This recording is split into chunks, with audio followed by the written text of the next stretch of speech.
Didukung oleh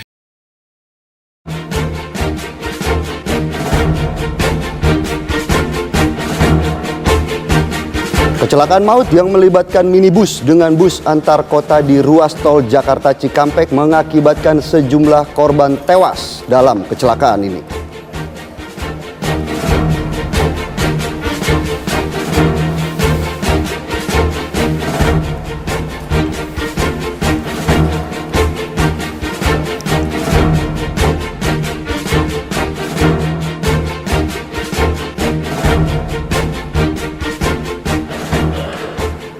Presiden Joko Widodo memantau arus mudik Lebaran tahun ini di Stasiun Pasar Senen.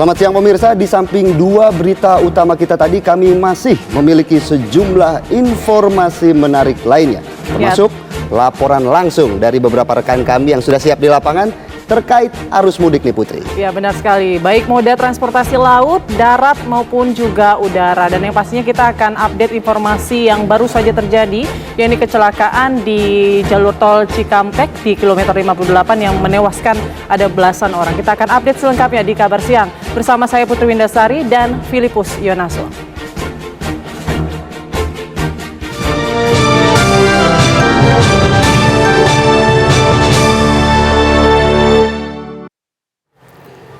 Tiga kendaraan terlibat kecelakaan di jalur tol Jakarta Cikampek kilometer 58. Ya, dua mobil terbakar sementara satu bus rusak.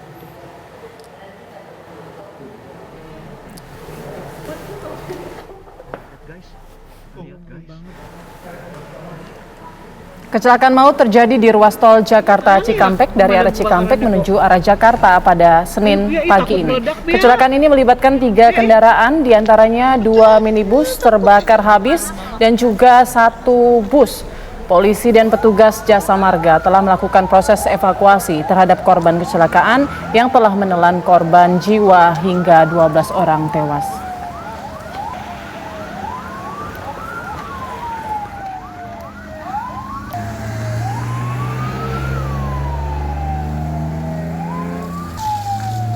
Ada korban kan, Mbak?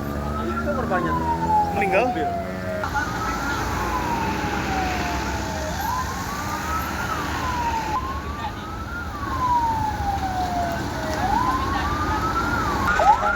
Ya pastinya pemirsa, kita terus menghimbau ya Putri ya untuk terus menjaga keselamatan ketika melakukan arus mudik. Ya pastikan ya berkendara dalam kondisi yang baik agar kejadian atau kecelakaan serupa tidak terjadi lagi. Dan memang pemirsa, kecelakaan maut yang melibatkan minibus dengan bus antar kota di ruas tol Jakarta Cikampek ini mengakibatkan sejumlah korban tewas dalam kecelakaan ini. Petugas telah mengevakuasi 12 kantong jenazah dari lokasi kejadian. Korban tewas merupakan penumpang minibus, sedangkan dua orang lainnya mengalami luka berat. Korban tewas dan luka dibawa ke rumah sakit terdekat di wilayah Karawang. Kecelakaan terjadi di kilometer 58 tol Cikampek yang merupakan jalur kontraflow.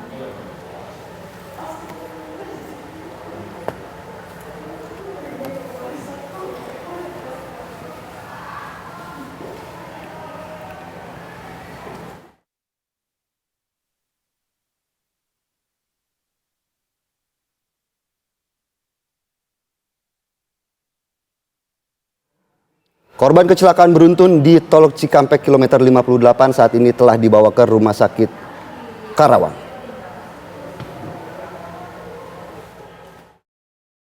Tewas dan luka dari kecelakaan ini sudah dibawa ke RSUD Karawang untuk dilakukan identifikasi. Ada 12 kantong jenazah yang dibawa ke RSUD Karawang dan masih belum bisa diidentifikasi karena korban seluruhnya mengalami luka bakar. Korban tewas merupakan penumpang minibus dari arah Jakarta. Ada 2 korban yang mengalami luka berat dan kecelakaan melibatkan bus dan 2 minibus.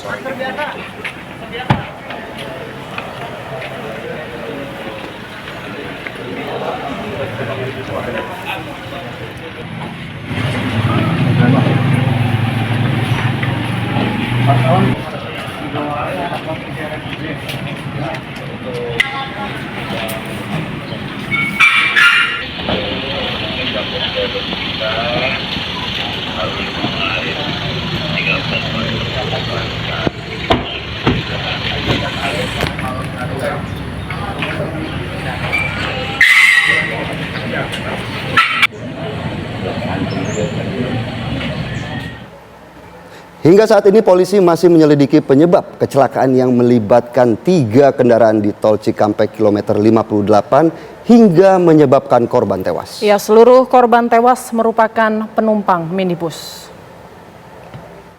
Innalillahi wa inna ilaihi raji'un. Kami mengucapkan duka mendalam terhadap korban kecelakaan ini dan kami prihatin atas kejadian yang baru saja terjadi. Kecelakaan yang berakibat korban meninggal dunia dan 2 kendaraan terbakar yang melibatkan 3 kendaraan.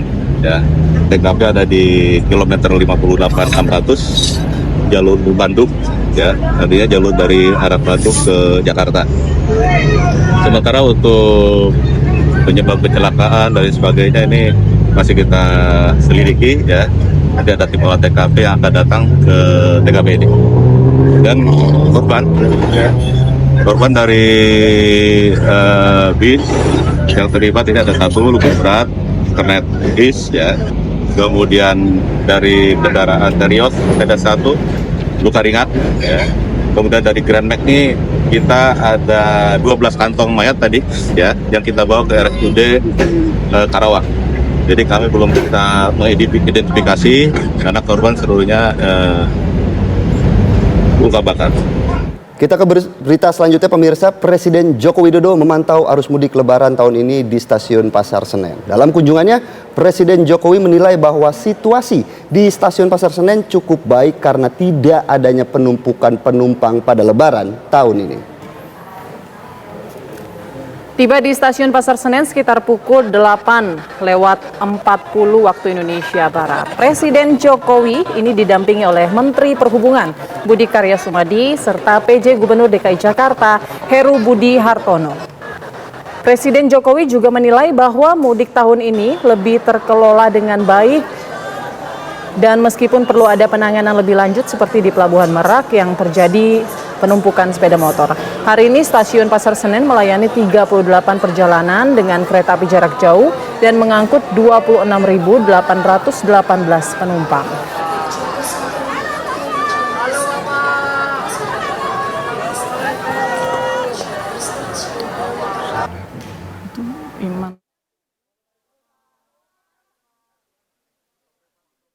Ya semuanya, saya melihat semuanya rapi,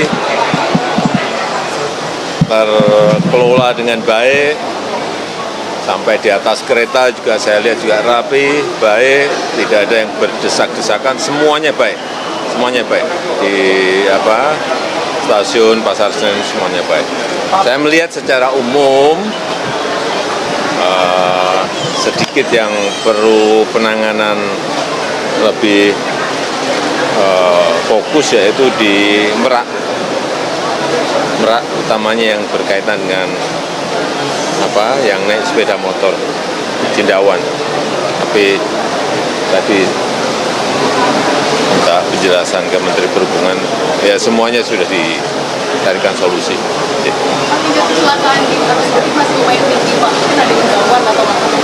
Kalau dibandingkan dengan tahun-tahun yang lalu, saya kira tahun ini jauh lebih bagus. Saya nggak melihat ada antrian yang sangat terlalu panjang. Ya, pemirsa, kita akan update informasi terbaru dari kecelakaan 3 kendaraan atau 2 minibus dan 1 bus yang terjadi di Tol Cikampek. Ada rekan kami Agung Prasetyo di sana. Sementara kita juga ada rekan kami Iman Fajar di stasiun Pasar Senen. Ya, tapi kita ke Agung terlebih dahulu. Agung, seperti apa proses evakuasi? Informasinya sudah selesai dan berapa total pastinya jumlah korban jiwa di sana?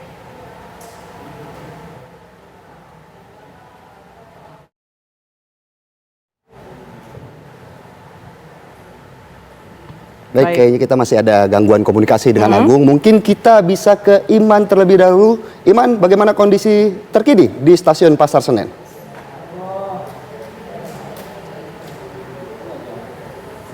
Ya, baik Philip, Putri, dan juga pemirsa, memasuki H-2 Lebaran.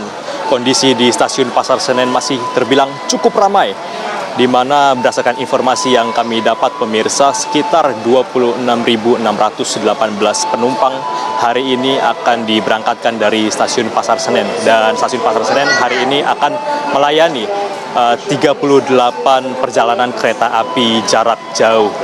Meskipun ada sedikit jumlah penurunan penumpang pada hari ini, namun jika dibandingkan pada 2 hari yang lalu merupakan puncak dari arus mudik, itu lebih banyak pemirsa, dan saat ini memang sudah berangsur menurun, walaupun bisa dilihat di belakang saya pemirsa bahwa situasi di stasiun Pasar Senen ini masih cukup ramai. Dan tadi ada juga peristiwa menarik pemirsa, di mana Presiden Joko Widodo datang ke stasiun Pasar Senen untuk meninjau bagaimana pelaksanaan arus mudik di stasiun ini. Tadi Presiden Joko Widodo juga didampingi oleh Menteri Perhubungan Budi Karya Sumadi dan juga PJ Gubernur DKI Jakarta Heru Budi Hartono. Dan menurut Presiden Joko Widodo bahwa pelaksanaan arus mudik di stasiun Pasar Senen ini masih terbilang cukup baik dan juga cukup kondusif. Mengingat juga walaupun ramai, tapi tidak ada penumpukan penumpang yang berarti menurut Presiden Joko Widodo. Dan tadi kita juga sempat berbincang-bincang juga dengan manajer Humas Daob 1 Jakarta, Bapak Iksvan Henry Wintoko, yang menyatakan bahwa menghimbau untuk para calon penumpang kereta api agar kemudian memperhatikan barang bawaannya apabila memilih untuk mudik menggunakan moda transportasi kereta api. Mengapa? Karena dengan memperhatikan barang bawaan dari para penumpang ini dihimbau untuk tidak membawa barang bawaan lebih dari 20 kg. Dan apabila melebihi 20 kg nantinya akan dikenai biaya tambahan. Dan PT KAI juga menghimbau untuk para penumpang untuk tidak membawa barang-barang yang berbau menyengat karena akan mengganggu penumpang yang lain.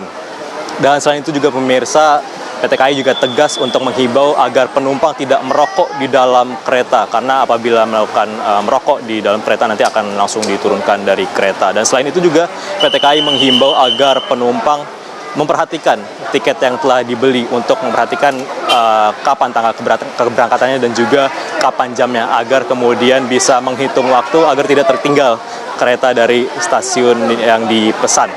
Karena banyak sekali pemirsa kejadian di mana penumpang telah datang ke stasiun namun kemudian tertinggal keretanya karena tidak mempersiapkan waktunya dengan baik. Oleh karena itu tadi dihimbau untuk penumpang datang 1 jam, maksimal 1 jam lebih awal dari jam keberangkatan, untuk menghindari keterlambatan ataupun ketertinggalan dari kereta yang akan dinaiki oleh penumpang. Karena bisa dilihat sendiri pemirsa di belakang saya bahwa kondisi stasiun cukup ramai, dan apabila datang dengan waktu yang cukup sedikit nantinya akan menghambat penumpang untuk masuk ke dalam gerbong kereta, yang kemudian menyebabkan penumpang tertinggal oleh kereta yang akan berangkat. Seperti itu, Philip, Putri, dan juga pemirsa, kembali ke studio. Terima kasih Iman atas laporan langsung dari stasiun Pasar Senen. Dan pemirsa, usai jeda kita juga akan hadirkan informasi terbaru dari kecelakaan yang terjadi di Tol Cikampek kilometer 58. Sesaat lagi Kabar Siang akan kembali untuk Anda.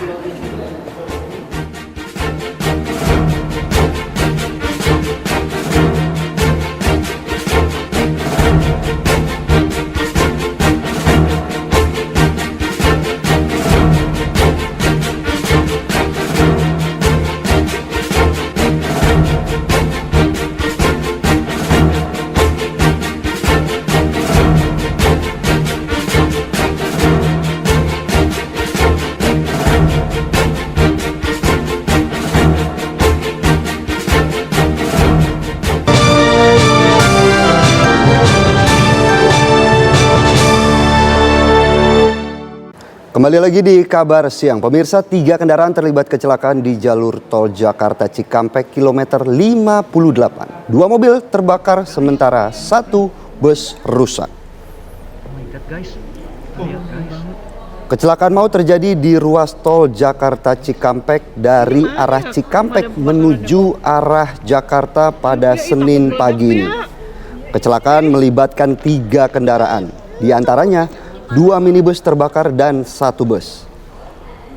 Polisi dan petugas jasa marga sejauh ini telah melakukan proses evakuasi terhadap korban kecelakaan yang telah menelan korban hingga 12 orang.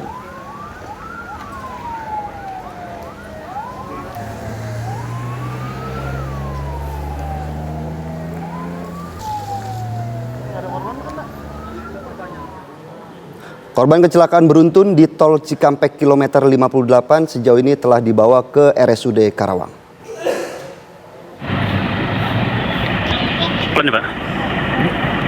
Korban tewas dan luka dari kecelakaan dibawa ke RSUD Karawang untuk dilakukan identifikasi. Ada 12 kantong jenazah yang dibawa ke RSUD Karawang dan masih belum bisa diidentifikasi karena seluruh mengalami luka bakar. Korban tewas merupakan penumpang minibus dari arah Jakarta. Ada 2 korban yang juga mengalami luka berat akibat kecelakaan yang melibatkan bus dan 2 minibus.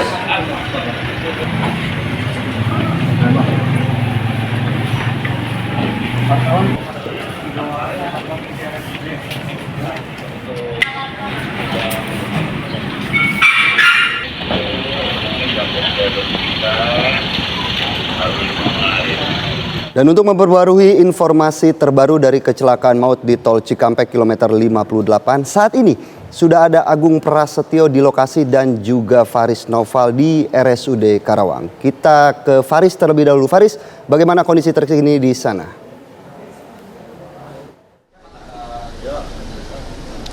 Ya, selamat siang Philip dan juga pemirsa. Sedari tempat kejadian perkara tadi di kilometer 58 tol Jakarta Cikampek, tim kami menyusuri langsung ke arah mana mobil-mobil dari tim gabungan ini yang tadi melakukan evakuasi di TKP di tempat kecelakaan adu banteng antara 1 minibus dan juga 1 bus dan juga 1 minibus lainnya yang berujung mobilnya terbakar hebat, dan ada 9 korban meninggal dunia menurut informasi terakhir, dan ada 2 korban luka berat dan 1 diantaranya luka berat dan 1 diantaranya luka ringan. Namun kita akan memastikan kembali informasinya karena telah bersama kami di RSUD Karawang, Jawa Barat, Kapolres Karawang, Bapak AKBP Wirdanto. Selamat siang Pak Wirdanto. Selamat siang. Bapak, bisa disampaikan update kepada pemirsa TV One sejauh ini jumlah korban meninggal dunia, korban luka, dan juga berapa kantung jenazah yang terakhir dibawa oleh petugas, Pak? Baik, pertama-tama kami dari Kepolisian Negara Republik Indonesia tentunya menyampaikan bela sungkawa atas kejadian kecelakaan beruntun yang terjadi pada hari Senin tanggal 8 April 2024 sekitar pukul 7.04 yang ada di TKP Tol Japek kilometer 58.600 arah dari Jakarta menuju ke arah Cikampek.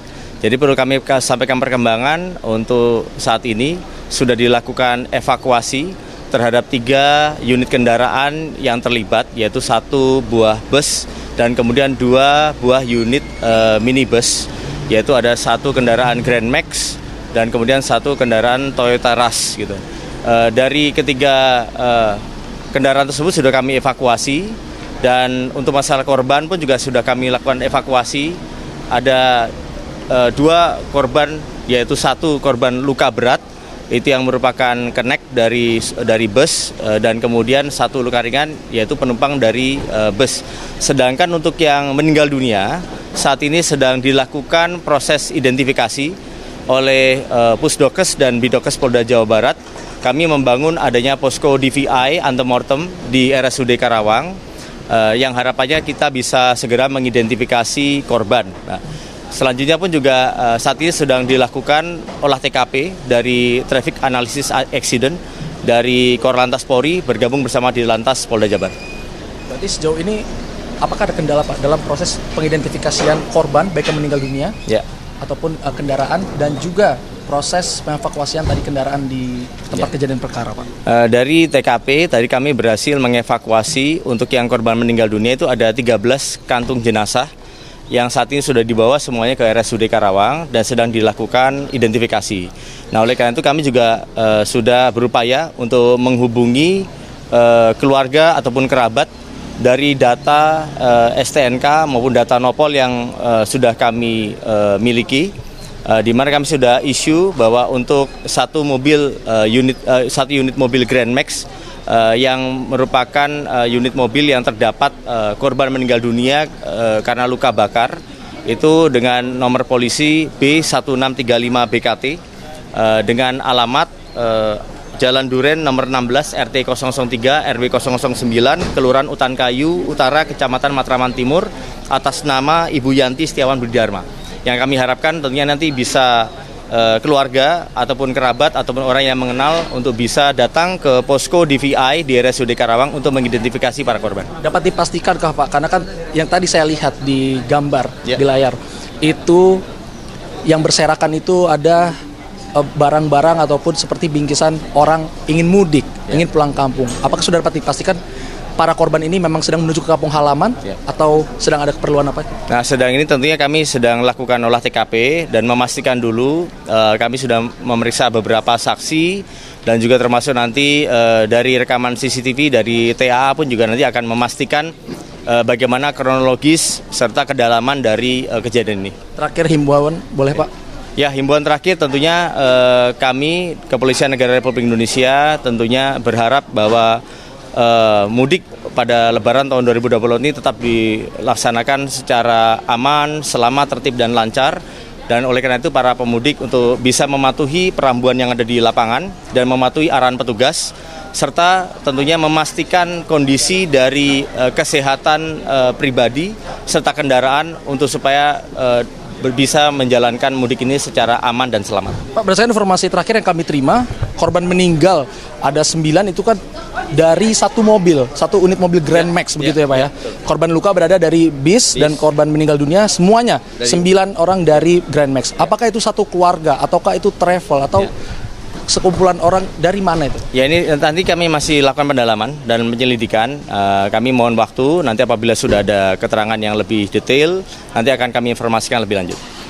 Ya. Baik, terima kasih Ya. Bapak Kapolres Karawang AKBP Wirdanto. Dan itu dia pemirsa, proses identifikasi telah dilakukan. Tadi bahkan pihak kepolisian juga telah menyebutkan sampai ke alamat dan juga dari plat mobil. Begitu, mungkin bisa diimbau tadi dari pihak kepolisian untuk keluarga yang merasa kenal atau dekat dengan korban bisa segera ke sini ya Pak ya, bisa segera datang ke RSUD Karawang untuk mengurus korban. Lalu juga kontraflow di tempat kejadian perkara menurut informasi yang kami dapat juga dari pihak berwajib, pihak setempat dari Kapolres Karawang. Saat ini telah diberlakukan kembali, memang tadi sempat diberhentikan sementara Philip dan juga pemirsa karena untuk keberlangsungan proses evakuasi pada saat tadi terjadinya kecelakaan beruntun yang menewaskan 9 orang. Untuk sementara demikian, Philip, kembali ke Anda di studio. Baik, terima kasih Faris Noval atas laporan Anda. Dan sejauh ini info yang Anda dapat di lapangan, apakah sudah dilakukan olah TKP atau seperti apa, Faris? Ya, berdasarkan tadi hasil berbincang saya dengan Kapolres Karawang AKBP Wirdanto, memang saat ini masih terus dilakukan proses olah TKP, identifikasi, dan juga penyelidikan lebih lanjut di tempat kejadian perkara, dan nantinya informasi akan disampaikan lebih lanjut jika sudah menemukan hasil-hasil terbaru baik dari pihak kepolisian, baik dari Jasa Marga, Basarnas ataupun tim gabungan yang memang melakukan proses evakuasi di tempat kejadian perkara. Philip. Baik, terima kasih Faris Noval, selamat kembali bertugas. Dan kita juga masih punya laporan langsung dari rekan kami Agung Prasetyo yang saat ini masih berada di kilometer 58 yang merupakan lokasi kejadian dari tabrakan maut. Agung, silakan laporan Anda bagaimana kondisi terkini di sana.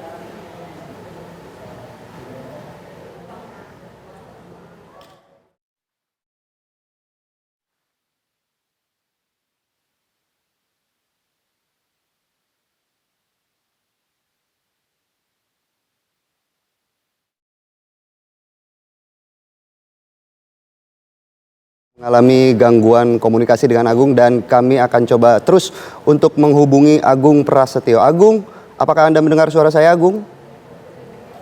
Ya, Philip, juga pemirsa, informasi terbaru pasca terjadi kecelakaan maut yang terjadi di kilometer 58 tol Jakarta Cikampek, tepatnya di wilayah Karawang, dan memang saat ini proses evakuasi terhadap seluruh korban yang terlibat kecelakaan sudah selesai, dan selain itu juga untuk bangkai-bangkai kendaraan yang terlibat kecelakaan sudah dibawa ke full direct Jasa Marga Tol Jakarta Cikampek, di mana memang saat ini kalau kami pantau masih ada para petugas di lokasi tempat kejadian perkara, di mana untuk mencari bukti-bukti lainnya ataupun ini untuk memperkuat penyebab pasti kecelakaan maut yang terjadi di ruas tol Jakarta Cikampek ini. Dan memang untuk kecelakaan terjadi pada pagi tadi, kendaraan yang terlibat ada 3 kendaraan, 2 kendaraan minibus dan 1 kendaraan bus angkutan umum, yakni bus PO Prima Jasa jurusan Bekasi Bandung. Selain terlibat kecelakaan, 2 minibus tersebut hangus terbakar, salah satunya ringsek. Dan memang untuk kronologis untuk kecelakaan ini, kendaraan minibus melaju di lajur kontraflow di ruas tol Jakarta Cikampek dari arah Jakarta yang akan menuju ke arah Cikampek, tetapi saat tiba di lokasi kejadian diduga kuat sopir mengantuk oleng menabrak bus yang sedang melaju dari arah Cikampek yang menuju ke arah Jakarta. Sedangkan kendaraan satunya lagi, kendaraan minibus, berada di belakang bus PO Prima Jasa ini, dan terjadilah terlibat 3 kendaraan. Dan dapat kami informasikan memang untuk proses evakuasi tadi untuk para korban cukup memakan waktu lama, ada 2 jam lebih untuk proses evakuasi karena kesulitan dengan rusaknya badan kendaraan yang cukup ringsek, yakni salah satunya kendaraan minibus berjenis Grand Max ini, di mana sebagian para korban terjepit dan mengalami luka bakar.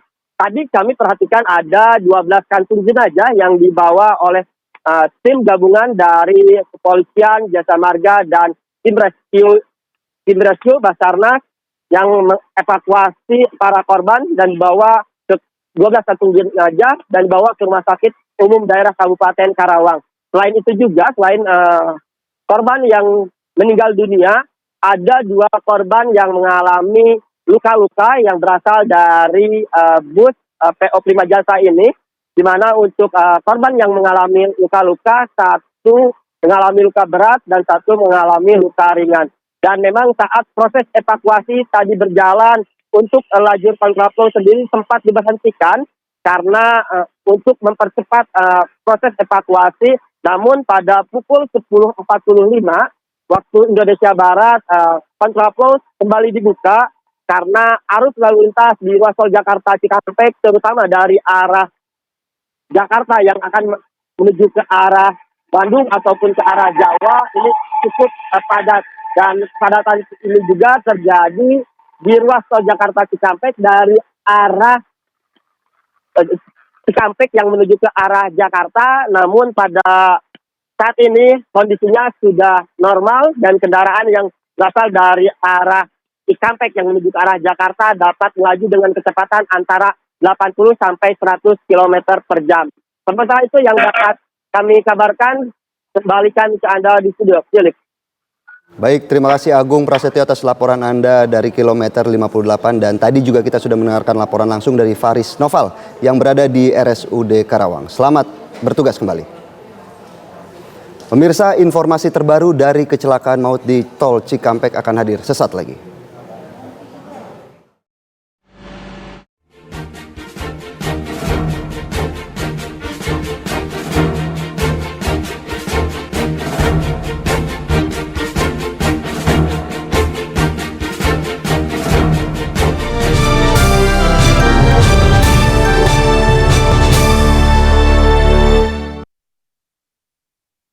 Kembali lagi di kabar siang, pemirsa, kecelakaan maut yang melibatkan minibus dengan bus antar kota di ruas tol Jakarta Cikampek mengakibatkan sejumlah korban tewas dalam kecelakaan ini. Petugas telah mengevakuasi 12 kantong jenazah dari lokasi kejadian. Korban tewas merupakan penumpang minibus, sedangkan 2 orang lainnya mengalami luka berat. Korban tewas dan luka sejauh ini telah dibawa ke rumah sakit terdekat di wilayah Karawang. Kecelakaan terjadi di kilometer 58 Tol Cikampek yang merupakan jalur kontraflow. Ya.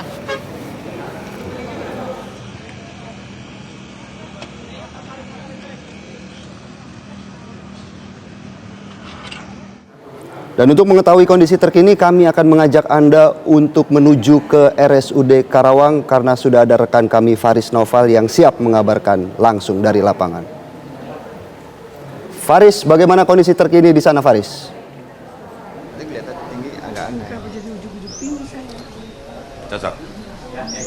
Ya, selamat siang Philip dan juga pemirsa. Saat ini situasi di RSUD Karawang masih terdapat beberapa anggota kepolisian ataupun tim gabungan yang tadi melakukan proses evakuasi di tempat kejadian perkara, karena di RSUD Karawang ini tempat di mana dia dilarikannya korban-korban yang baik luka berat ataupun luka ringan dan juga korban meninggal dunia dari peristiwa naas di kilometer 58 ruas tol Jakarta Cikampek pagi tadi. Dan saat ini saya telah bersama Direktur Utama Jasara Harja Bapak Rifan A. Purwantono yang nantinya akan menjelaskan bagaimana nanti peranan dari Jasara Harja terhadap korban baik yang luka berat, luka ringan ataupun korban meninggal dunia. Selamat siang Pak Rifan. Selamat siang. Bagaimana nantinya peranan Jasara Harja terhadap para korban baik yang meninggal dunia ataupun yang luka-luka dari kejadian ini, Pak?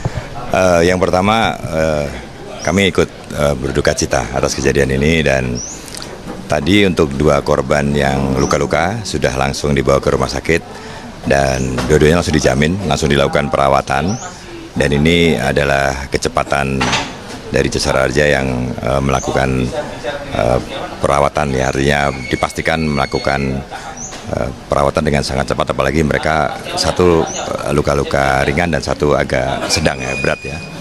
Nah, untuk korban yang meninggal dunia memang ini lagi dilakukan identifikasi. Jadi kita ini ada di sini karena ditemukan 12 dan plus 1 kantung mayat yang dalam kondisi yang terbakar. Tadi dengan pihak Inavis, juga dengan Pak Kakor Lantas, ini juga Kapolda hadir, dilakukan identifikasi. Saat ini yang utuh itu ada 6. Dari 6 pun baru 1 yang teridentifikasi. Tentu santunan ini tidak bisa diberikan kalau belum teridentifikasi. Nah, hari ini kita membuka posko, dan posko ini nanti bekerjasama dengan pihak kepolisian maupun dengan rumah sakit, yang kemudian dari identifikasi dari Nafis nanti baru kita bisa menghubungi pihak keluarga. Jadi nanti santunan akan kita serahkan dengan sangat cepat setelah teridentifikasi.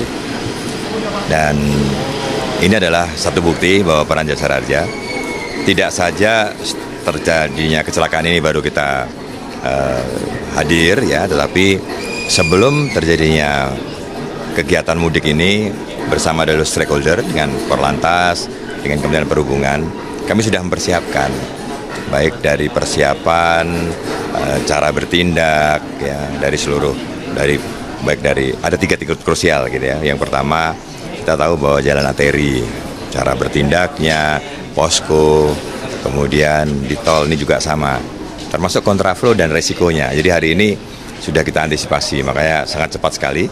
Begitu ada kejadian, nggak lama saya, Pak Kakor sudah di lokasi, antisipasinya juga cepat. Dan kemudian penyeberangan juga sama. Walaupun penyeberangan kemarin tidak secara langsung ada dampaknya, tetapi kemacetan itu kalau dibiarkan, titik lelah dan sebagainya juga bisa berdampak kepada potensi dengan keselamatan.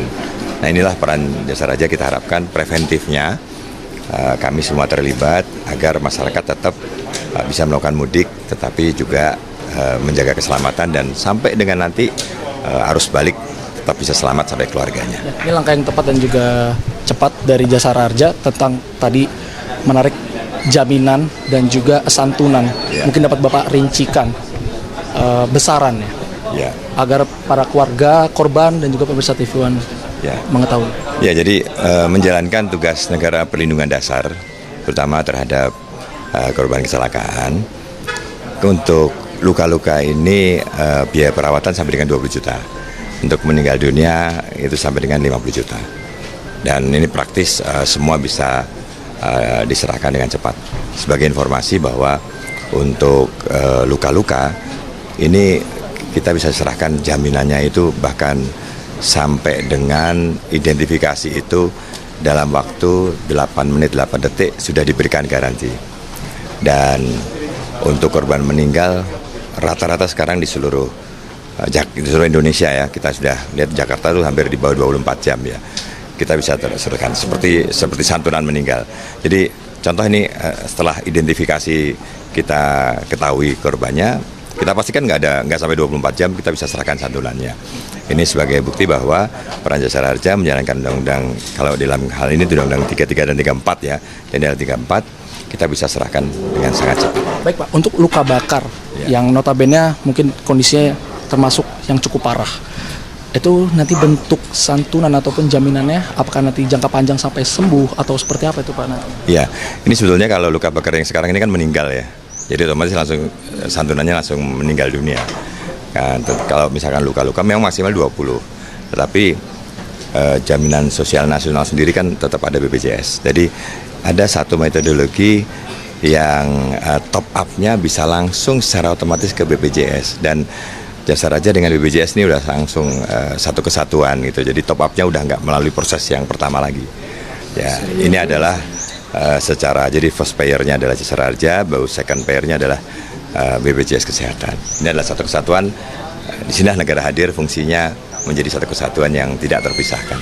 Baik, terima kasih atas waktunya Pak Rifan selaku Direktur Utama Jasara Harja yang tadi baru saja menjelaskan bagaimana bentuk pergerakan ataupun apa yang nanti akan dilakukan dari pihak Jasara Harja kepada para korban baik yang meninggal dunia ataupun yang terluka, yang nanti akan memberikan santunan dan juga jaminan kepada pihak keluarga. Dan juga dapat kami kabarkan saat ini menurut informasi yang kami dapat pemirsa, update-nya di tempat kejadian perkara di kilometer 58 tepatnya ataupun sebelum kilometer 58 itu lajur telah dinormalisasi kembali oleh pihak petugas gabungan dan lajur telah terpantau kembali normal, kecepatan dapat ditempuh sekitar 40 sampai 80 km per jam. Dan berdasarkan informasi yang kami dapat, ini Philip dan juga pemirsa, Menteri Koordinator PMK atau Pembangunan Manusia dan Kebudayaan Muhadjir Effendi nantinya kabarnya akan datang langsung ke Rumah Sakit Umum Daerah Karawang, Jawa Barat tempat saya melaporkan saat ini, dan ia nantinya akan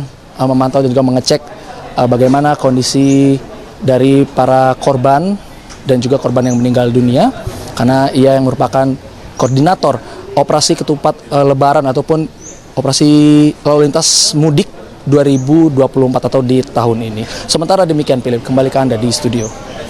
Baik, terima kasih banyak atas laporan Anda Faris Noval dari RSUD Karawang. Pemirsa, informasi kabar mudik akan hadir sesaat lagi bersama rekan saya Putri Windasari.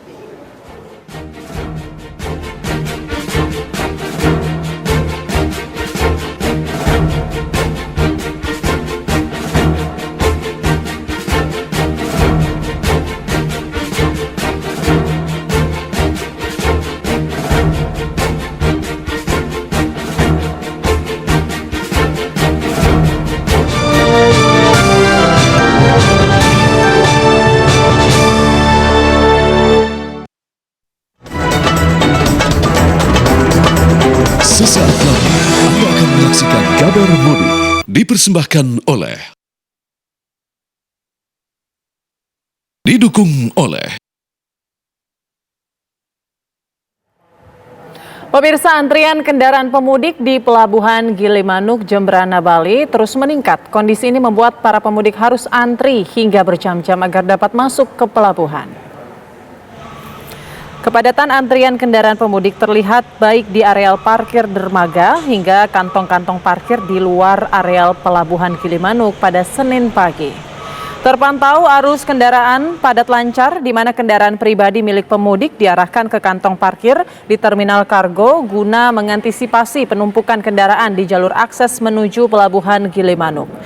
Petugas mengarahkan kendaraan roda 2 dan kendaraan roda 4 yang telah mengantongi tiket ke dalam jalur menuju pelabuhan dan memisahkan kendaraan yang belum memiliki tiket. Peningkatan arus mudik telah terjadi sejak Jumat malam hingga Senin dini hari. Kendaraan pemudik khususnya kendaraan kecil ditampung di terminal kargo sebelum diarahkan ke gang pemukiman penduduk. Puncak arus mudik diprediksi akan terjadi pada Sabtu dan Minggu kemarin.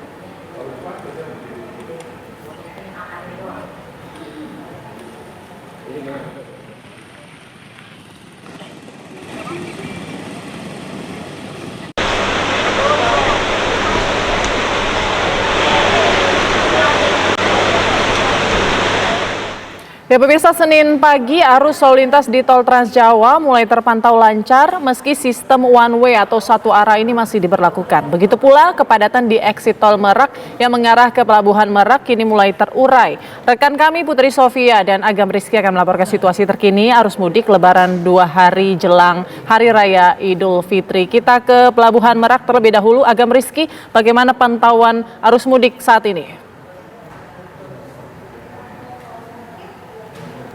Baik, tapi sebelum kita menuju ke Agam Rizky, mungkin kita ke Cikatama terlebih dahulu. Di gerbang tol Cikatama ada Putri Sofia. Putri Sofia, bagaimana dengan pantauan arus mudik saat ini di lokasi Anda? Ya Putri, ini menjelang Lebaran 2024 di ruas tol Jakarta Cikampek hingga gerbang tol Cikampek Utama, dari pantauan kami sejak pagi tadi masih ramai dan juga lancar. Yang mana memang apabila kita melihat dari data dari pihak pengelola tol ini sendiri, untuk hari ini, hari Senin tanggal 8 April 2024 ada sekitar 20.000, hampir 23.000 kendaraan yang telah bertolak dari Jakarta menuju ke Palimanan melalui gerbang tol Cikampek Utama. Namun memang apabila kita bandingkan dengan hari-hari sebelumnya, untuk pada siang hari ini, tepatnya pada hari Senin, ini menjelang libur Lebaran 2024, jauh lebih menurun ataupun jauh lebih landai dibandingkan hari sebelumnya, yakni pada hari Sabtu maupun hari Jumat, yang mana memang untuk hari Sabtu tanggal 4 April 2024 sendiri ini merupakan hari yang diprediksi sebagai puncak arus mudik 2024. Selain itu, apabila bisa kami gambarkan kepada Anda untuk hari-hari seperti pagi, siang, dan juga sore, untuk di ruas tol Jakarta Cikampek menuju ke gerbang tol Cikatama, lalu lanjut ke tol Cipali, ini cenderung jauh lebih sedikit maupun jauh lebih landai dibandingkan waktu-waktu tertentu seperti selepas maghrib maupun pada malam hari. Memang apabila kita melihat pola-pola ataupun kebiasaan daripada pemudik yang melintas di ruas tol Jakarta Cikampek ini memiliki waktu-waktu favorit seperti waktu sore hingga pada malam hari untuk melintas menuju ke tol Cipali. Akan tetapi apabila bisa kami informasikan kepada Anda, untuk diketahui sebelumnya kita mengalami ada kecelakaan di kilometer 58 tol Jakarta Cikampek yang memang ini mengakibatkan kemacetan di hampir 5 km dari informasi yang kami dapatkan. Namun di kilometer 68 atau 69 hingga kilometer 70, tepatnya di tempat saya melaporkan saat ini, situasi atau kondisi di ruas tol tersebut lancar dan juga ramai. Namun memang apabila bisa kami informasikan kepada Anda pemirsa, ada serangkaian normalisasi jalur yang telah dilakukan baik dari pihak pengelola tol maupun juga pihak kepolisian, yakni memang untuk penutupan kontraflow sendiri telah dilakukan mulai dari kilometer 48 hingga kilometer 70 tol ruas Jakarta Cikampek. Dan ini memang dilakukan dengan keputusan atau pertimbangan dari pihak kepolisian. Selain itu juga pihak pengelola tol memberlakukan salah satunya adalah normalisasi jalur berupa pemberlakuan ataupun pembukaan jalur fungsional, yakni di tol Cikampek Selatan 2, yakni di segmen Sadang dan juga Kutanegara, yang mana untuk Jalan tol Cikampek 2 Selatan ini digunakan untuk upaya sebagai mengurai kepadatan yang terjadi di kilometer 58 hingga sebelum-sebelumnya. Memang kecelakaan yang terjadi di kilometer 58 ini cukup berdampak, akan tetapi di tempat saya melaporkan saat ini yang merupakan sekitar 10 km ataupun sekitar belasan kilometer setelah kilometer 58 ini cenderung lancar. Ini dapat diartikan pemirsa bahwa setelah insiden kecelakaan yang terjadi di kilometer 58, untuk arus lalu lintas setelahnya ini cukup ramai dan juga lancar, tidak terpantau adanya kemacetan maupun kepadatan yang terjadi. Selain itu, untuk normalisasi jalur berupa pembukaan jalur di Jakarta Cikampek 2 Selatan ini diperuntukkan untuk kendaraan-kendaraan bervolume kecil dengan kecepatan rata-rata 60 km per jam, yang mana memang artinya untuk pembukaan jalur baru ini diperuntukkan bagi Anda para pemudik yang memiliki kendaraan-kendaraan pribadi dan juga tidak diperuntukkan untuk kendaraan besar, sehingga nantinya akan diantisipasi apakah adanya kemacetan ataupun kepadatan yang memungkinkan terjadi akibat dari kecelakaan yang terjadi di kilometer 58. Sementara demikian, Putri, kembali ke studio. Baik, terima kasih Putri Sofia mengabarkan langsung dari gerbang tol Cikatama. Selanjutnya kita akan dengarkan atau kita akan pantau bagaimana arus mudik di gerbang tol Merak. Sudah ada Agam Rizky. Agam Rizky, silakan dengan informasi terbaru. Ya, baik Putri dan juga pemirsa, juga dapat kami gambarkan situasi terkini di exit tol Merak menuju ke Pelabuhan Merak ini memang sudah terlihat cukup landai. Berbeda dengan pemantauan kami semalam hingga subuh tadi, masih adanya peningkatan arus mobil atau kendaraan roda 4 yang akan menuju ke Pelabuhan Merak ini. Dan memang kepadatan ini didasari dari adanya kegiatan, maksud kami dari adanya kegiatan pengalihan arus begitu dan buka tutup jalan untuk menghindari adanya kepadatan volume kendaraan yang ada di Pelabuhan Merak itu sendiri. Dan kami juga tadi sempat melihat, Putri dan juga pemirsa, bahwasanya sejumlah tim pengamanan baik dari pihak kepolisian, tim Dishub turut mengamankan serta demi kelancaran arus mudik yang ada di 2024 ini. Terkait berapa jumlah tim gabungan yang dikerahkan pada arus mudik ini, dari pihak ASDP telah bekerja sama dengan TNI, Polri, Dishub dan juga Dinas Kesehatan, yaitu mereka telah mengerahkan sebanyak 6.100 personil untuk mengamankan mudik 2024 ini. Dan kami masih melihat hingga saat ini masih terlihat situasi yang cukup kosong, begitu tidak adanya aktivitas mobil, hanya terlihat 1 atau 2 mobil saja yang melintasi jalan menuju ke Pelabuhan Merak ini. Dan memang pada tahun ini dari pihak SDP juga telah menginformasikan terjadi peningkatan jumlah arus transportasi begitu, yaitu sebesar 3% dengan total 160.000 pemudik yang akan melanjutkan perjalanannya ke Pelabuhan Bangkauni. Dan terkait jumlah terkait di Pelabuhan Merak ini memang telah diprioritaskan sebelumnya untuk kendaraan roda 4 saja dan pejalan kaki serta bus penumpang. Namun untuk Anda yang menggunakan transportasi kendaraan roda 2 ini akan dialihkan menuju ke Pelabuhan Ciwandan, karena tadi sempat kami memantau ada sejumlah pengendara sepeda motor begitu masih belum mengetahui adanya pengalihan pelabuhan dari Pelabuhan Merak menuju ke Pelabuhan Ciwandan. Tadi sempat juga kami memantau masih adanya truk pengangkut barang begitu yang melintasi arus atau area di pelabuhan menuju ke Pelabuhan Merak ini, karena memang dari pihak ASDP telah bekerja sama dengan tim kepolisian untuk mensterilkan area tol menuju ke Pelabuhan Merak ini hingga tanggal 16 April nanti untuk tidak dapat dilewati oleh kendaraan truk bermuatan. Namun beberapa truk juga masih dapat melintasi sini, antara lain untuk truk bermuatan gas, maksud kami untuk SPBU begitu, dan adapun sejumlah truk yang masih dapat melintasi area sini. Dan tentu saja Putri dan juga pemirsa, hingga menuju hari raya nanti kami masih terus memantau bagaimana kepadatan atau tingkatan pemudik yang akan diberangkatkan menuju ke Pelabuhan Bangkauni nanti. Putri.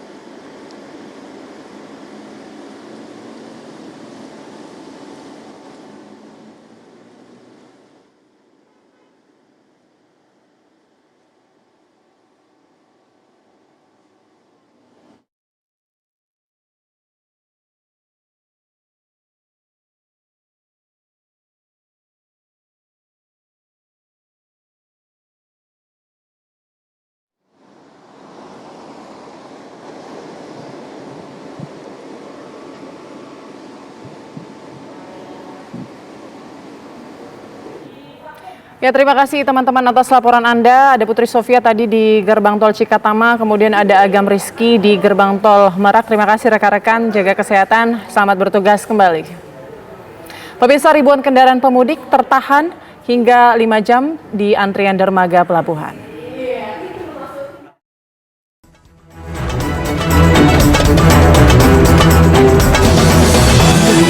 menyaksikan Kabar Mudik dipersembahkan oleh didukung oleh ribuan kendaraan pemudik tertahan hingga 5 jam di antrian dermaga Pelabuhan Bakauheni, Lampung. Informasi akan hadir sesaat lagi.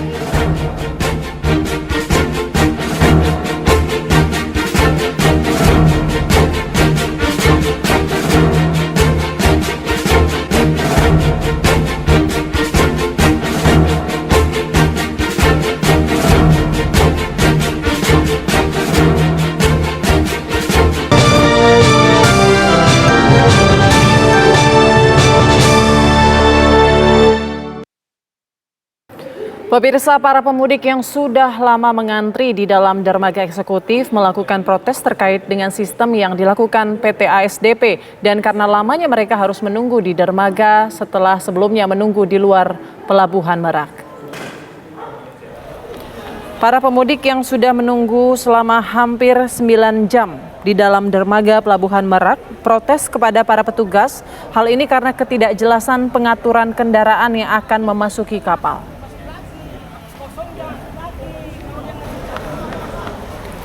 Sementara itu, antrian kendaraan di luar Pelabuhan Merak sudah mulai terurai. Saat ini hanya sekitar 2 km dari pintu Pelabuhan Merak.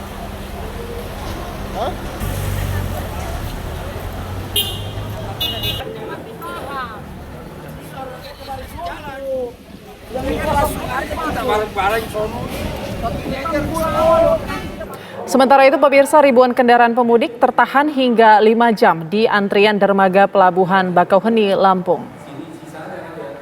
Terjadinya penumpukan kendaraan disebabkan adanya pola atau sistem tiba bongkar berangkat yang diterapkan oleh petugas Badan Pengelola Transportasi Darat. Pola tersebut menimbulkan penumpukan kendaraan di area parkir dermaga. Sistem TBB berlaku hampir di seluruh dermaga mulai dari dermaga 1, 2, 3, dan 5. Sedangkan dermaga 4 dan dermaga 6 juga menerapkan sistem TBB. Dari data Posko ASDP Cabang Pelabuhan Bakauheni telah mengoperasikan 44 kapal dengan jumlah trip keberangkatan ada 125 perjalanan.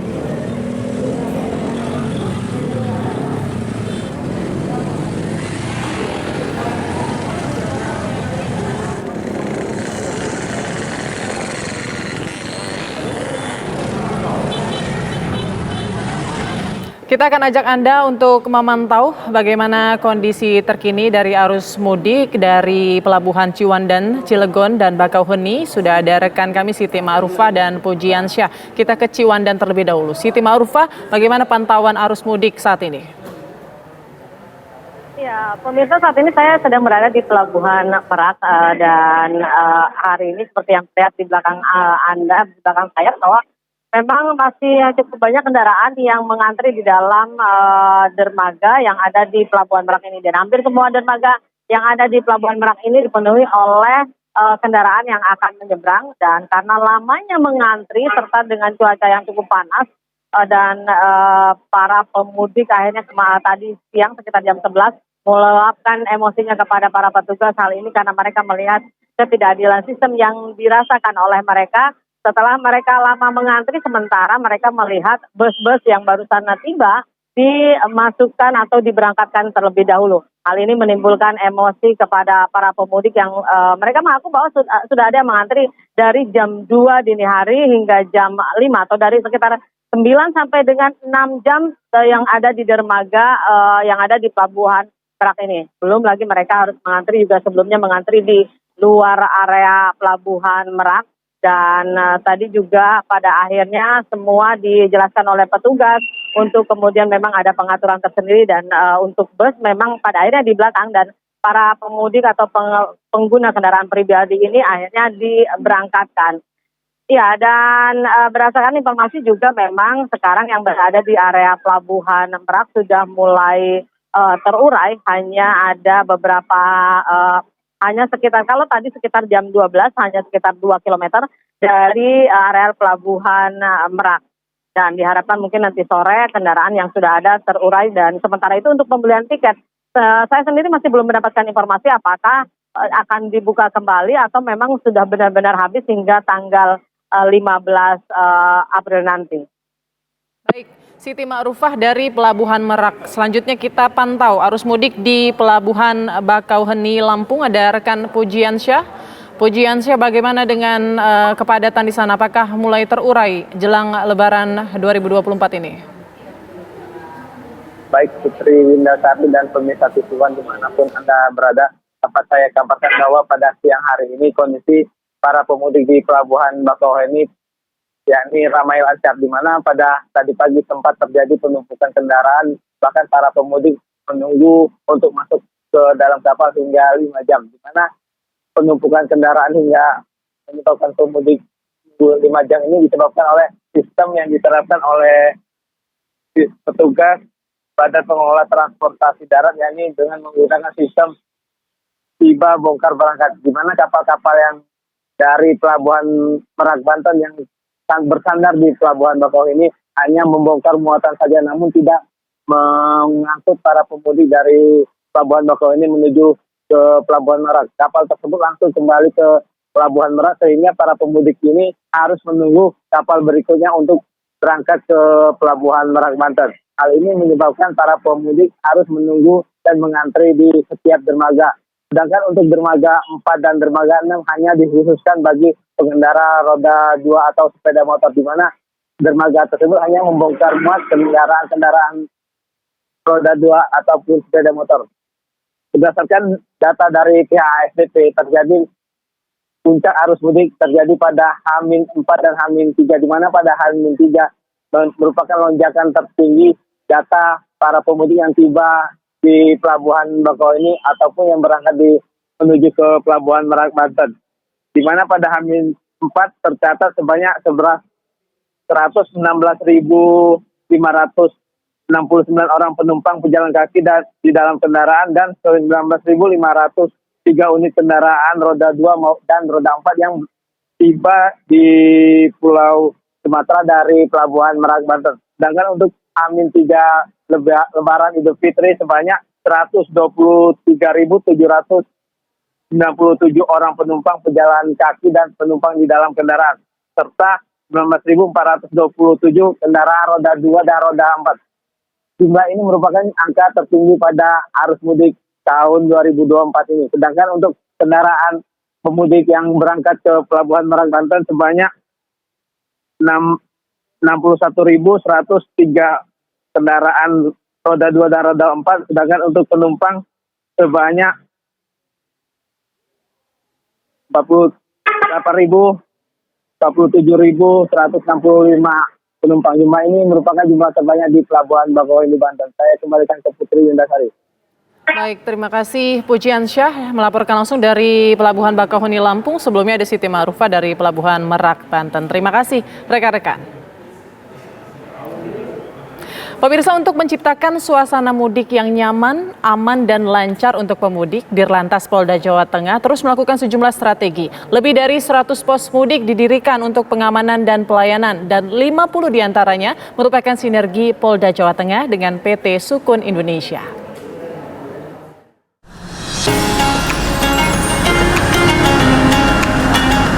Pemirsa, saat ini saya sedang berada di posko pengamanan mudik tahun 2024 di Gerbang Tol Kalikangkung, Semarang, Jawa Tengah.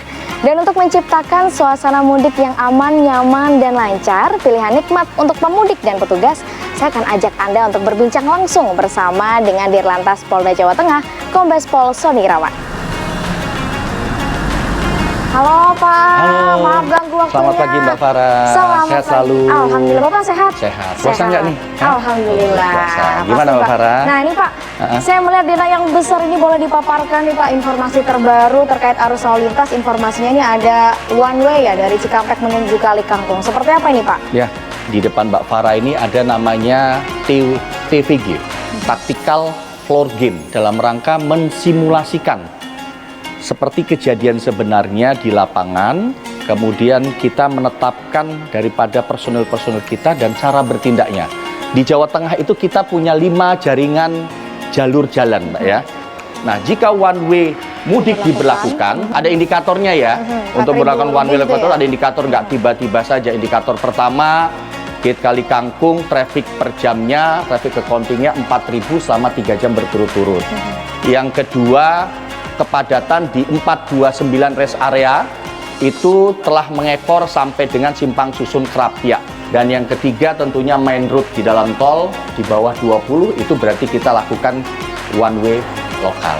Wah, lengkap sekali nih Pak, dari proses persiapan sampai antisipasi kepadatannya seperti apa. Betul. Berbicara soal pos pengamanan nih Pak, nah ini jadi salah satu pos pengamanan yang ada di Kali Kangkung, ini besar sekali, Betul, Mbak. megah sekali. Ini bagaimana proses pembangunan dari pos-pos yang ada di wilayah Jawa Tengah sendiri nih Pak, ada berapa Jadi Pak? di Jawa Tengah itu kita memiliki 142 pos, Mbak.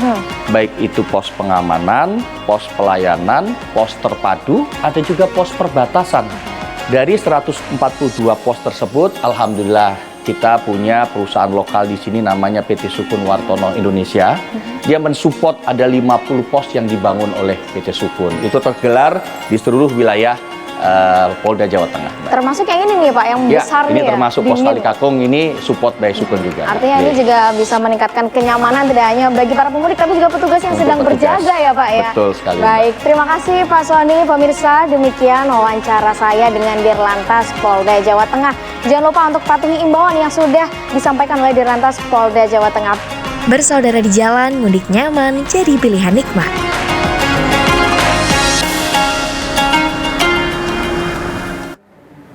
Pemirsa, 2 hari menjelang Lebaran, ini arus mudik masih terpantau padat di jalur Pantura Bypass Cirebon, Jawa Barat. Informasinya akan hadir sesaat lagi.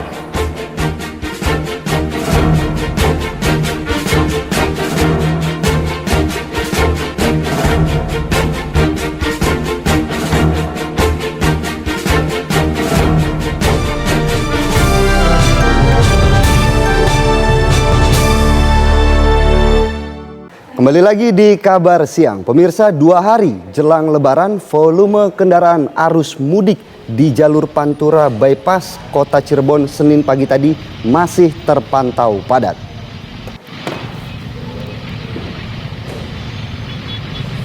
Data dari Dinas Perhubungan Kota Cirebon, sebanyak 112.000 kendaraan sepeda motor telah melintas di jalur Pantura. Dan diperkirakan volume kendaraan di jalur Pantura masih akan terus meningkat hingga Selasa esok.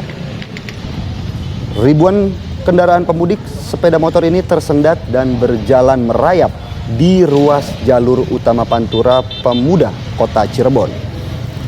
Sebanyak 112.000 kendaraan sepeda motor telah melintas di jalur Pantura.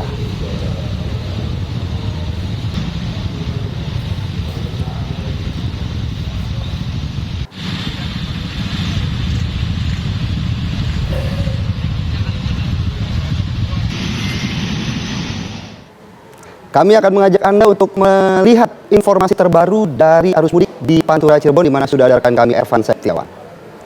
Ervan, silakan laporan Anda. Baik pemirsa, saat ini saya berada di jalur Pantura Pemuda Kota Cirebon, di mana 2 hari jelang Lebaran saat ini di jalur Pantura terpantau masih padat. Bahkan terlihat di layar kaca Anda ribuan kendaraan yang didominasi oleh kendaraan roda 2 hingga siang ini masih terpantau cukup padat. Dari data petugas Dinas Perhubungan Kota Cirebon, di mana sebanyak 112.000 kendaraan pada H-3 kemarin hingga saat ini telah melewati jalur Pantura sendiri. Selain itu, guna mengantisipasi terjadinya kepadatan di jalur Pantura, kepolisian dan Dinas Perhubungan telah melakukan sejumlah rekayasa lalu lintas guna mengantisipasi terjadinya kepadatan. Diperkirakan puncak arus di ruas Pantura sendiri terjadi pada kemarin hari 2 hari kemarin dengan jumlah kendaraan yang melintas di jalur Pantura sendiri sebanyak 125.036 kendaraan telah melintas di jalur Pantura sendiri. Data tersebut akan terus melonjak melihat hingga siang ini arus kendaraan dari arah Jakarta menuju Jawa Tengah maupun Jawa Timur masih terpantau cukup padat. Bahkan sesekali terpantau melintas diperkirakan 4.000 hingga 6.000 kendaraan melintas ke jalur Pantura Kota Cirebon. Baik. Ervan, sejauh ini kondisi arus mudik di sana apakah jumlah kendaraan yang melintas cenderung masih meningkat? Baik, pantauan dari tadi pagi hingga siang ini kendaraan dibandingkan pada H-3 kemarin di H-2 ini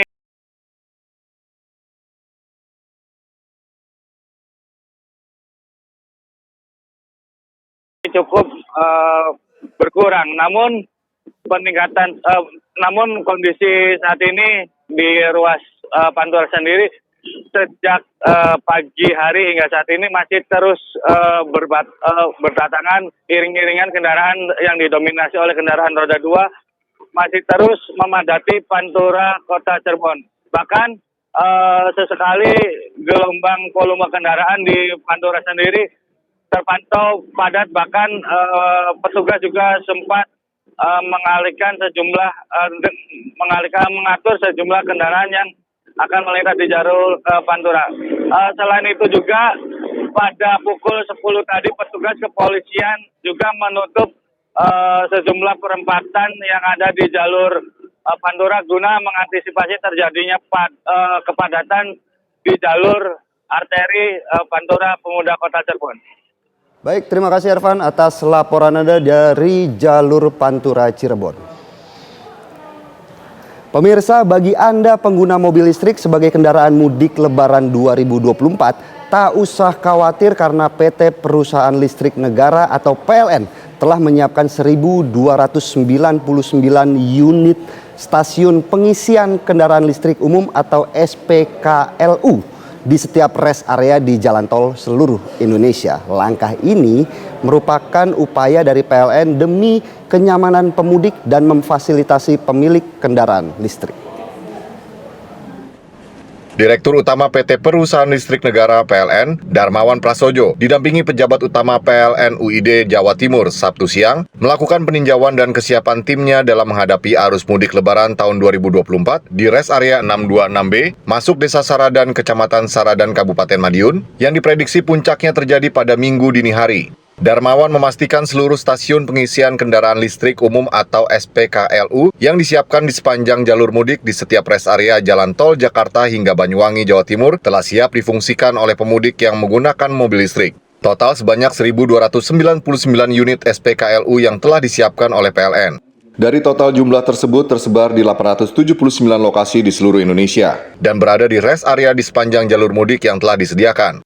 Maka tahun ini setiap rest area di jalan tol dari Palembang sampai ke Bakahuni, dari kemudian nyebrang Merak sampai Jakarta, sampai Cirebon, sampai Semarang, sampai Solo, Madiun, Mojokerto, Surabaya, Situbondo, dan dari Situbondo kalau mau ke Banyuwangi, kami di setiap rest area kami mempersiapkan SPKL. Harapan kami dengan bagaimana kami menyediakan SPKLU di setiap rest area, antriannya menjadi turun karena para pemudik kendaraan mobil listrik bisa berhenti di setiap rest area dan mengisi mobil listrik. Diharapkan dengan fasilitas stasiun pengisian kendaraan listrik umum SPKLU ini, para pemudik yang menggunakan mobil dan motor listrik dapat merasakan kenyamanan dan keamanan dalam perjalanan mudik Lebaran mereka ke kampung halaman. Jumlah ini dipastikan akan terus bertambah untuk tahun depan. Tak hanya di rest area di sepanjang jalan tol, namun ke depannya, PLN akan memanfaatkan tiang listrik di area parkir untuk didirikan stasiun pengisian kendaraan listrik umum. Dari Madiun, Jawa Timur, tim TV One mengabarkan.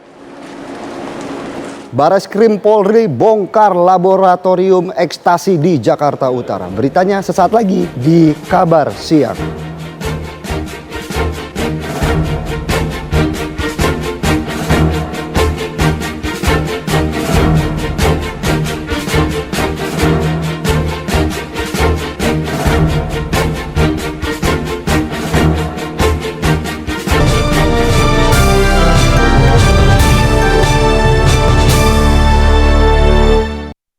Direktorat Narkoba Bareskrim Polri membongkar laboratorium gelap ekstasi milik Freddy Pratama di Sunter, Tanjung Priok, Jakarta Utara.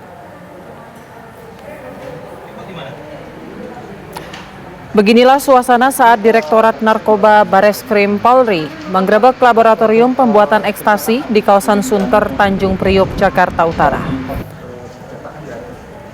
Sejumlah tersangka dan bahan baku pembuatan ekstasi sudah diamankan oleh pihak kepolisian. Direktorat Tindak Pidana Narkoba Bareskrim Polri menggerebek rumah produksi narkoba jenis ekstasi di Sunter, Jakarta Utara. Ditemukan 7.800 butir ekstasi sampel akhir yang siap diproduksi secara besar-besaran oleh 4 orang tersangka.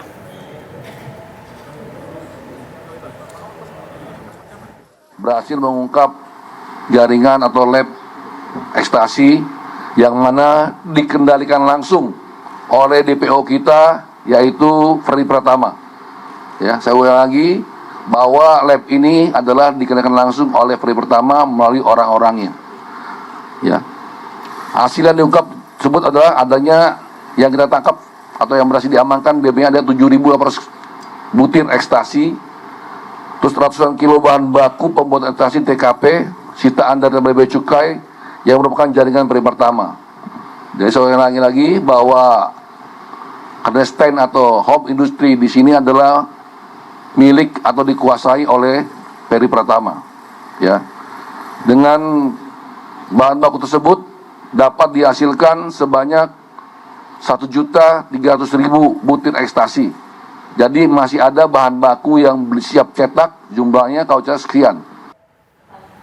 Pemirsa, Polda Lampung ditembaki oleh kawanan pencuri mobil. Aksi penembakan ini terekam kamera pengawas di pos penjagaan gerbang Mapolda Lampung. 1 pelaku ditangkap dan polisi masih memburu 5 orang pelaku penembakan yang melarikan diri.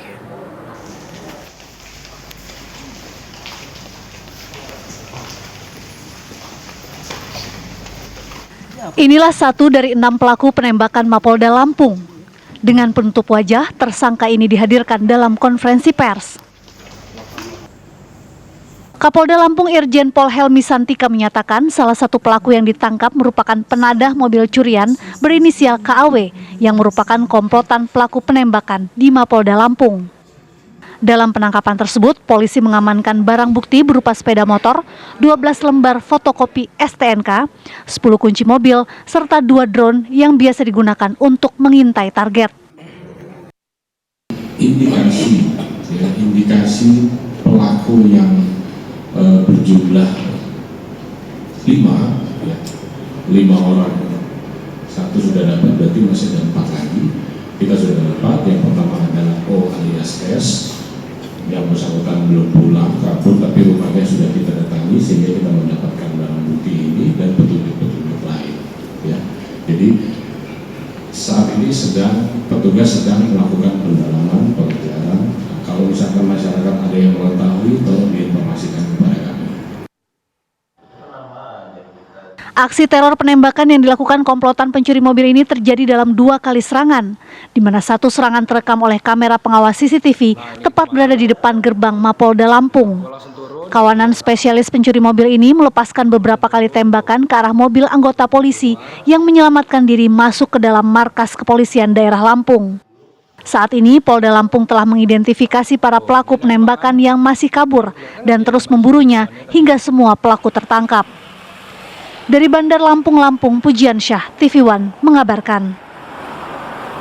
Kabar Siang masih akan kembali dengan informasi lainnya. Tetaplah bersama kami.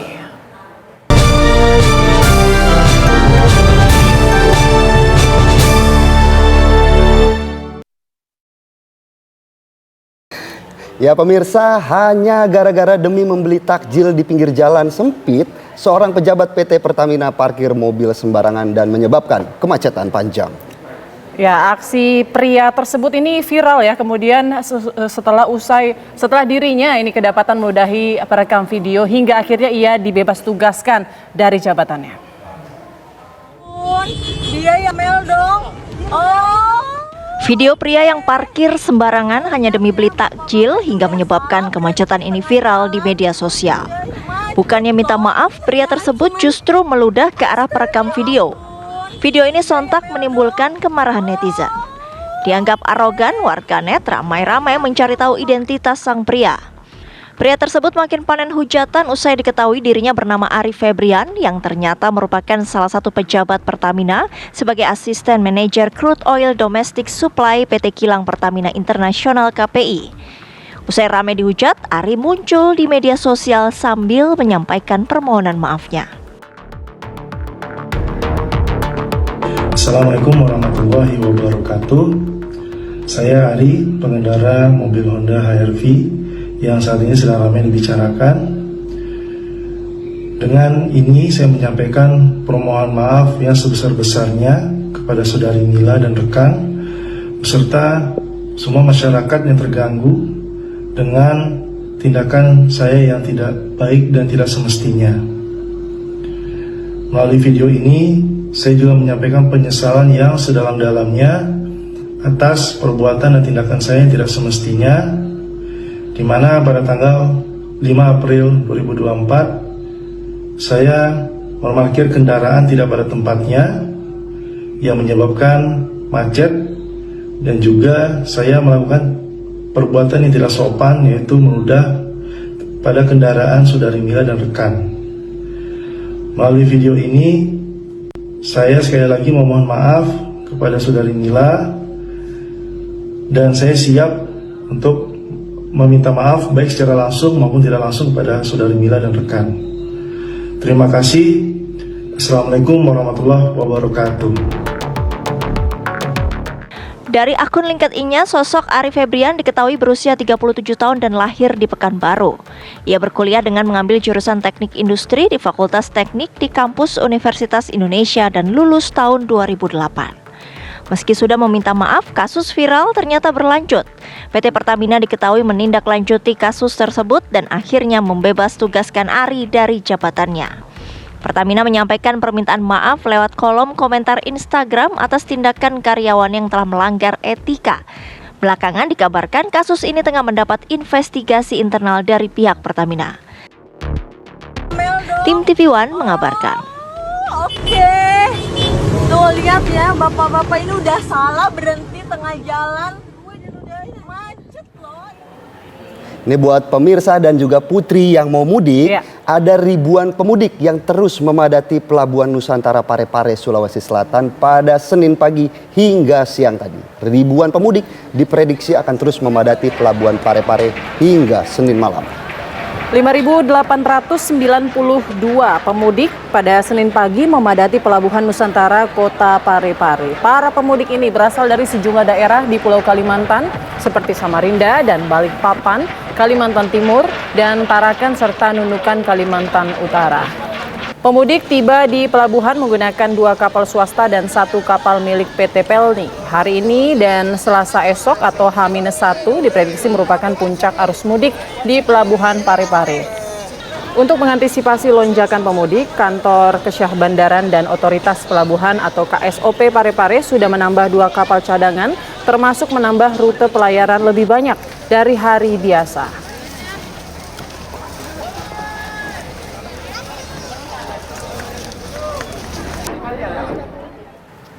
Dan kabar tadi sekaligus menutup jumpa kita hari ini. Kalau hari ini kabar siang kita buka dengan berita duka, saya juga ingin menutup dengan kabar gembira karena hari ini partner saya Putri Windasari merayakan ulang tahun ya. Selamat ya untuk Putri Winda ya. Terima kasih.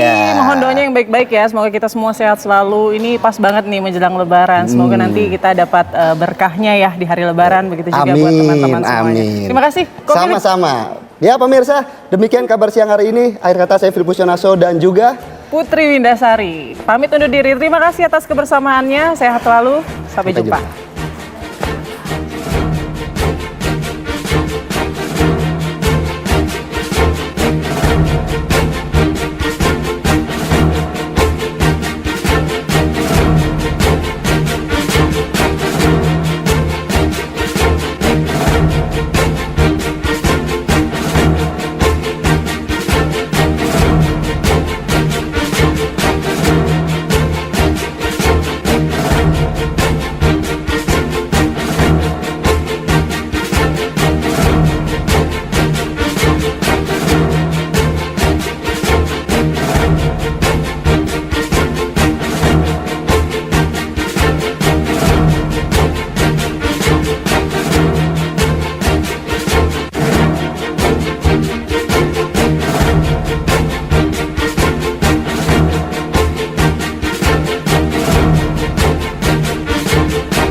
Didukung oleh